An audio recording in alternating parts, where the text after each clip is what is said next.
Je suis Jessica Delorme, je suis ergothérapeute en santé mentale. Je me sers de l'outil surtout pour établir le plan d'intervention dans le cadre d'un suivi avec quelqu'un qui a un problème de santé mentale. Je trouve que ça aide à structurer la discussion. Parfois, les gens ne savent pas trop par où commencer, ne savent pas trop qu'est-ce qui est important.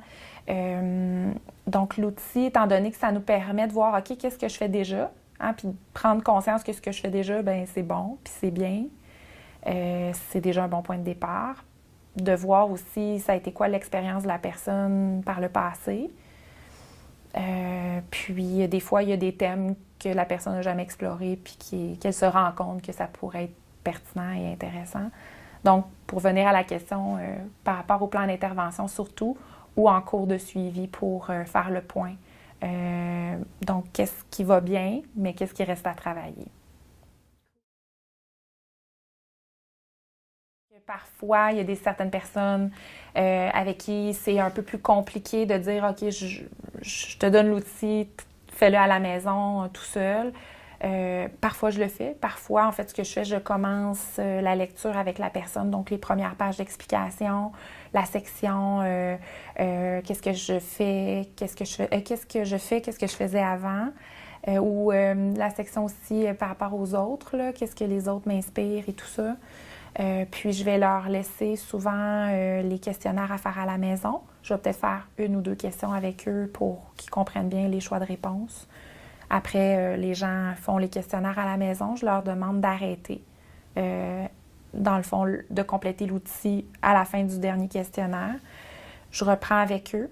Puis, je peux par la suite leur donner à nouveau un devoir qui est de faire l'espèce de plan individualisé. Souvent, le plan d'action, je vais le faire via mon plan d'intervention. Donc, c'est rare que je vais utiliser cette section-là quand je le fais avec le client.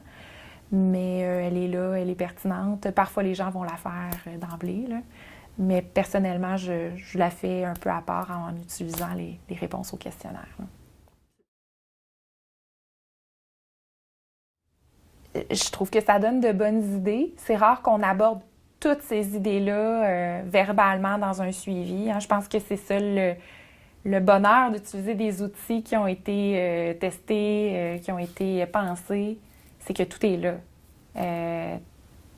Tout est structuré. Donc, c'est aidant pour se faire une idée, pour donner une direction à la rencontre, finalement, là.